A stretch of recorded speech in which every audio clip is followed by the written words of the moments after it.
Ano. Nazdar Aleši, ty mi dlužíš nějaký prachy ještě. Kdože to volá? Václav, posledně jsme natáčeli video, tu challenge, a ty jsi mi ještě nezaplatil. Počkej si, Plamu, ještě mi řekni, vole, jakou challenge, vole, jaký Václav? Václav, točili jsme tu challenge, kde jsem musel zvedat ty činky jak kretén. Teď nevím, jakou ty, Plamo, vole, skurvená, vole. Myslíš jako Hulk challenge nebo co, ty píčo? Jo, Hulk challenge. No, ale, jak se jmenuješ se dívkou? Ty cípáčku. Kozen. Kozen? Kozen, já jsem Kozen.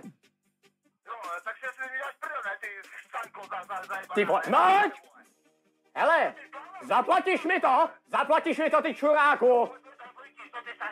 Ty vole, to ti neřeknu. No, takže já si to dělal nějakým mým, vole, YouTube zastaný moc na vdek, ne? Ty vole, mlč! Prosím tě, kde to jsi ještě našel? Že bys mi zatekl do ksichtu. Pojď, ne, hele, sejdeme se u řeky, jo? Pojď tam zpátky, pojď, sejdeme se tam, vole. Já to vůbec tam náladu, protože tady mám, vole, na starosti, vole, důležitější práce, než ty, vole, taky Dovol, abych se nasmál, ty čuráku. Přijdeš na to místo a přineseš svý 200.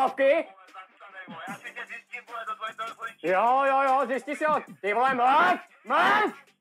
Ty vole, ty neumíš stichnout nebo co, vole, nauč se komunikovat s lidma, ty čuráku. Hele, přineseš ty 200, protože já potřebuju nachlast a teprve potom se budeme domlouvat po telefonu na další challenge. Ty vole, nebo...